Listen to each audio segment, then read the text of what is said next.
ಉಲೂಹಿಯತ್ ಬಲಿಕರ್ಮವನ್ನು ಇಸ್ಲಾಂ ಯಾತಕ್ಕೆ ಬೇಕಾಗಿ ಜಾರಿಗೆ ತಂದಿದೆ ಮತ್ತು ಈ ಉಲೂಹಿಯತ್ ಇದರ ಉದ್ದೇಶವೇನು? ಈದ್ ಹಬ್ಬಕ್ಕೆ ಮತ್ತು ಈ ಉಲೂಹಿಯತಿಗಿರುವ ಸಂಬಂಧವೇನು? ಅಸ್ಸಲಾಮು ಅಲೈಕುಂ ವರಹಮತುಲ್ಲಾಹಿ ವಬರಕಾತುಹು. ಬಿಸ್ಮಿಲ್ಲಾಹಿರ್ ರಹ್ಮಾನಿರ್ ರಹೀಮ್. ಅಲ್ಹಮ್ದುಲಿಲ್ಲಾಹಿ ರಬ್ಬಿಲ್ ಆಲಮೀನ್. ಅಲ್ಲಾಹುಮ್ಮ ಸಲ್ಲಿ ಅಲಾ ಸಯ್ಯಿದನಾ ಮುಹಮ್ಮದಿನ್ ವ ಅಲಾ ಆಲಿ ಸಯ್ಯಿದನಾ ಮುಹಮ್ಮದಿನ್ ವ ಬಾರಿಕ್ ವ ಸಲ್ಲಿಮ್ ಅಲೈಹಿ. ಉಲುಹಿಯ ಎಂಬುದು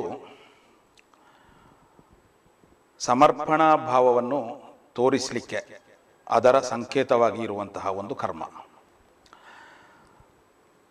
ಪ್ರವಾದಿ ಇಬ್ರಾಹಿಮರ ನೆನಪು ಸದಾ ಮುಸ್ಲಿಂ ಉಮ್ಮತ್ತಿನಲ್ಲಿ ಉಳಿಲಿಕ್ಕೆ ಬೇಕಾಗಿ ಈದ್ ಹಬ್ಬದೊಂದಿಗೆ ಉಲುಹಿಯ ಎಂಬ ಒಂದು ಕರ್ಮವನ್ನು ಮುಂದಿಟ್ಟಿದೆ.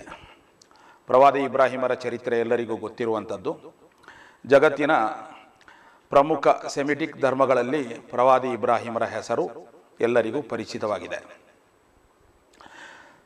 ಅಲ್ಲಾಹನ ಆಜ್ಞೆಯಂತೆ ತನ್ನ ಪುತ್ರನನ್ನೇ ಬಲಿಯರ್ಪಿಸಲು ಸನ್ನದ್ಧರಾದಂತಹ ಇಬ್ರಾಹಿಂ ಅಲೈಹಿಸ್ಸಲಾಂ, ಅಲ್ಲಾಹು ತಾಲಾ ಪುತ್ರನನ್ನು ಬಲಿಯರ್ಪಿಸುವ ಬದಲಾಗಿ ಒಂದು ಮೃಗವನ್ನು ಬಲಿಯರ್ಪಿಸುವ ಮೂಲಕ ಆ ಸಮರ್ಪಣಾ ಭಾವವನ್ನು ಅಲ್ಲಾಹು ತಾಲಾ ಸ್ವೀಕರಿಸುತ್ತಾನೆ.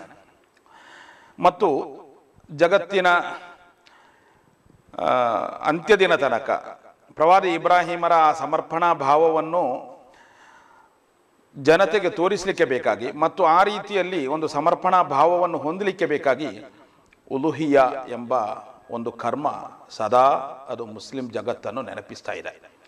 ಇಬ್ರಾಹಿಂ ಅಲೈಹಿಸ್ಸಲಾಮರವರ ತ್ಯಾಗ ಅದು ಒಂದು ಅತ್ಯಂತ ವಿಶಿಷ್ಟವಾದುದು. ಅದು ಇಬ್ರಾಹಿಂ ಅಲಿಹಿಸ್ಲಾಮರವರ ಚರಿತ್ರೆ ಗೊತ್ತಿರುವವರಿಗೆ ಅದು ತಿಳಿದಿರುತ್ತದೆ. ಅದು ವಿಶಿಷ್ಟವಾದುದು. ಆದ್ದರಿಂದಲೇ ಮುಸ್ಲಿಮರ ಪ್ರಮುಖ ಹಬ್ಬ ಎರಡು ಈದ್ ಹಬ್ಬಗಳಲ್ಲೂ, ಅದರಲ್ಲಿ ಬಕ್ರೀದ್, ಅದರಲ್ಲಿ ಈ ತ್ಯಾಗದ ಮತ್ತು ಸಮರ್ಪಣೆಯ ಸಂಕೇತವಾದ ಉಲುಹಿಯವನ್ನು ಅದರ ಒಂದಿಗೆ ಜೋಡಿಸಿ ಒಟ್ಟಿಗೆ ತರಲಾಗಿದೆ. ಈದ್ ಹಬ್ಬಕ್ಕೂ ಉಲುಹಿಯಕ್ಕೂ ಇರುವಂತಹ ಸಂಬಂಧ ಈ ರೀತಿಯಲ್ಲಿದೆ.